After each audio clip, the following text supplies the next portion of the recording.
இந்த சூப்பரான பச்சை பட்டாணி புலாவ் எப்படி செய்யணும்னு பார்த்துடலாமா? வாங்க பார்க்கலாம். ஃபர்ஸ்ட் வந்து பேனில் எண்ணெய் ஹீட் ஆனோடனே இந்த மாதிரி பிரியாணி இலை நாங்கள் எதுக்கு போட்டோம்னா, இது வந்து ஹீட் ஆயிடுச்சா அப்படின்னு செக் பண்ணுறதுக்கு போட்டோம். நீங்கள் வந்து கடையில் பிரியாணி பொருள் அப்படின்னு கேட்டால் இந்த பொருள் எல்லாமே கொடுப்பாங்க. அதை நீங்கள் ஃபர்ஸ்ட் இந்த மாதிரி எண்ணெயில் கொட்டிக்கோங்க. ரோஜா பூலாம் கலந்த மாதிரியே கொடுப்பாங்க பிரியாணி பொருள், அது வாங்கிக்கோங்க. இது மாதிரி நல்லா ஃபர்ஸ்ட் போட்டு இதெல்லாம் கிண்டி விட்டுக்கோங்க.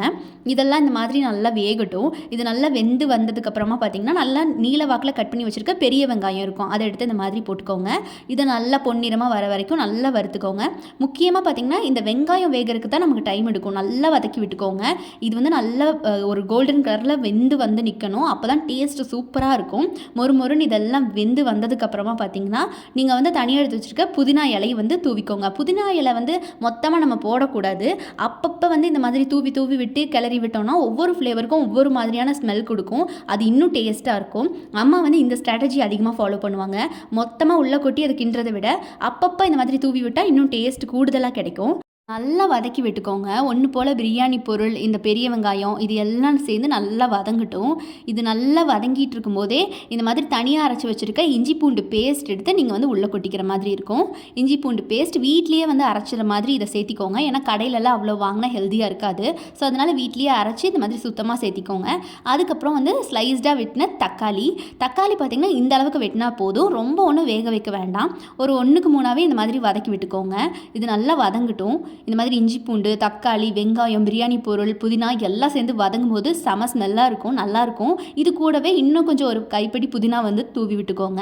புதினா பார்த்திங்கன்னா நான் சொன்ன மாதிரி ஒவ்வொரு இடத்துலையும் ஒவ்வொரு டைமாக நீங்கள் சேர்க்கும் போது அது ஒரு மாதிரி கூடுதலாக ஒரு டேஸ்ட் கொடுக்கும். ஸோ இதுதான் ஸ்ட்ராட்டஜி, ஃபாலோ பண்ணி பாருங்கள். இது நல்லா வதக்கிட்டு இருக்கும்போதே உப்பு போட்டுக்கோங்க. தேவையான அளவு உப்பை வந்து இப்போவே சேர்த்திக்கிறது நல்லது. ஏன்னா நல்லா வெந்து வந்துடும். இல்லை உங்களுக்கு தகுந்த மாதிரி நீங்கள் எந்த இடத்துல சேர்ப்பீங்களோ அப்படி சேர்த்திக்கலாம். நாங்கள் வந்து எஸ்பெஷலி தக்காளி போட்டக்கப்புறமா சேர்த்திப்போம். ஏன்னா தக்காளிலாம் சூப்பராக வெந்து வரணும் அப்படிங்கிறதுக்காக.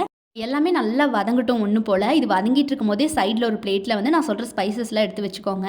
கரம் மசாலா, தனியாத்தூள், உங்களுக்கு காரத்துக்கு தேவையான அளவு மிளகாத்தூள், இது 3ஐயும் எடுத்து வச்சுக்கோங்க.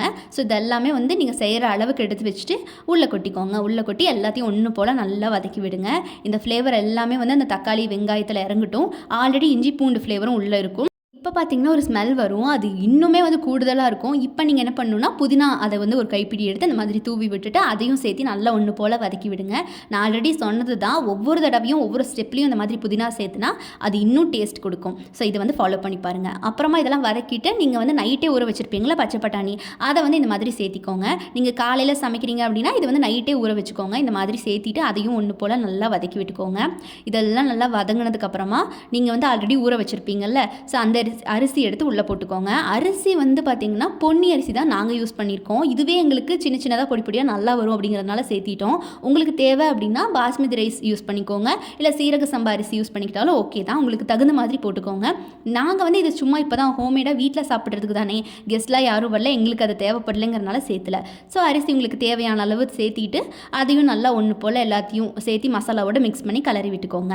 நல்லா எல்லாமே எல்லாத்துக்கூடையும் படுற மாதிரி கலரி விட்டதுக்கப்புறமா உங்களுக்கு தேவையான அளவு வந்து தண்ணி ஊற்றிக்கோங்க. அரிசிக்கு தகுந்த மாதிரி நீங்கள் செய்கிறது பதத்துக்கு தகுந்த மாதிரி தண்ணி ஊற்றி வச்சுக்கோங்க. தண்ணி ஊற்றுனதுக்கு அப்புறமா பார்த்தீங்கன்னா கிளறி விட்டுக்கோங்க. கிளறி விட்டதுக்கப்புறமா ஒரு 2 ஸ்பூன் நெய் வந்து உள்ளே சேர்த்திக்கோங்க. நல்லா தாராளமாகவே 2 ஸ்பூன் நல்லா சேர்த்திக்கோங்க.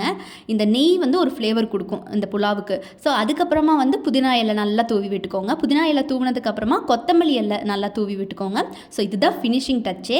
இதுக்கப்புறம் காரத்துக்கு தகுந்த மாதிரி 2 பச்சை மிளகா நாங்கள் போடுறோம். இது நாங்கள் கீராமல் சேர்க்குறோம். உங்களுக்கு வேணும்னா நீங்கள் கீறி விட்டு உள்ளே சேர்த்திக்கலாம். காரத்துக்கு தகுந்த மாதிரி இருக்கும். நாங்கள் வந்து வாசத்துக்கு இருந்தால் போதும்னு சொல்லிட்டு 2மே முழுசாகவே போட்டுட்டோம்.